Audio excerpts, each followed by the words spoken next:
In this lesson, we'll look at ways to extract a subject so it can be placed against a new background. As usual, there are several ways to do this in Photoshop. For subjects with a strong outline like the Statue of Liberty, I might attempt this a couple of different ways. First, there's nothing wrong with using your favorite selection tool like the magic wand or color range to select the background, the sky in this case, because it's nice and even and should be easy to select. Then inverse the selection to end up with the statue as a selection. Then all you have to do is to float it to its own layer by typing Command or Control J, and that would be one way to extract the statue so that its background can then be replaced with something else. Another tool a lot of artists reach for in this particular case is the background eraser tool, and you access that by typing E, and it's the eraser with the scissors icon. To use it, the first thing I recommend is to duplicate the layer so that you can always return if you don't like the extraction. This tool lets you erase the pixels on a layer as you drag, so what you're left with is the subject isolated on the layer. I'm going to warn you that although many people like this technique because it's straightforward and easy, others dislike it because it's such a blunt tool and very destructive in nature. In other words, not very flexible. That's because you're actually deleting pixels as you drag or erase. Having warned you, this is how you'll set it up. By specifying the different sampling options and tolerances, you establish the boundaries for the tool. The tool samples the color in the center or the hot spot for the brush, and then deletes it wherever it appears in the path of the brush. So first, choose an appropriate brush in the options bar.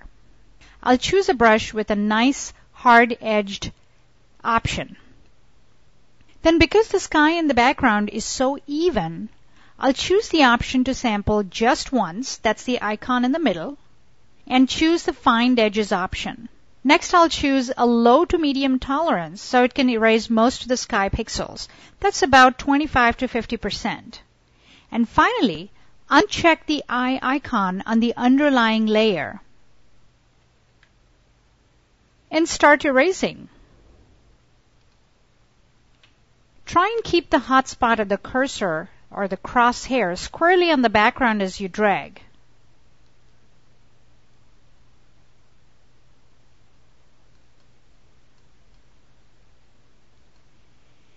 So you can see where this is leading. You'll end up with a clean silhouette for the subject after you've also selected the rest of the background and deleted it.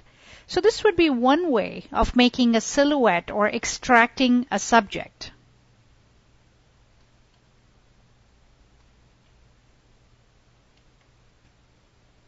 Now let's talk about isolating subjects with intricate outlines. It could be someone with flyaway hair or a furry animal. For this type of artwork, I recommend that you do a couple of things. First, we'll use a filter called Extract. Prepare your artwork by duplicating the layer. I've also gathered up a couple of options for potential backgrounds for the cat, which we'll look at later on. So, choose Extract from the filter menu. And this opens up a huge dialog, which happens to be quite straightforward. First, we'll use the highlighter tool, accessed by typing B. The idea is to outline the cat with this tool so that half of your brush stroke lies inside the area of the artwork that you want to keep, and half the stroke will lie on the background to be deleted. You can zoom in while you work so you can see the hair outline pretty clearly. The only other tip is that you should try to vary the size of your brush as you work. I do this by typing the left square bracket to switch to a smaller size on the fly, and then the right square bracket to enlarge the brush size. Okay, I'll start with the top right area, which is fairly clean, with a smaller size.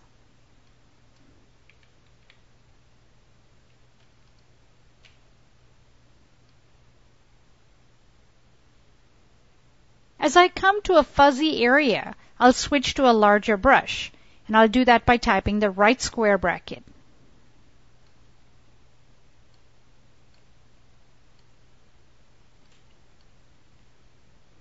I use the spacebar to pan around as I outline, and that keeps things moving along fairly quickly.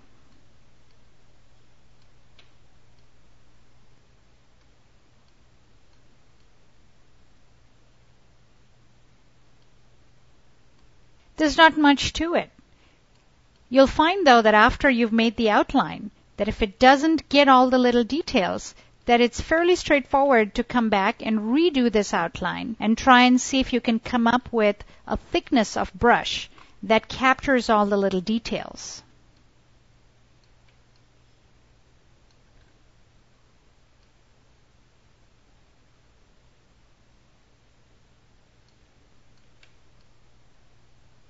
This is where again I would switch to a smaller size brush.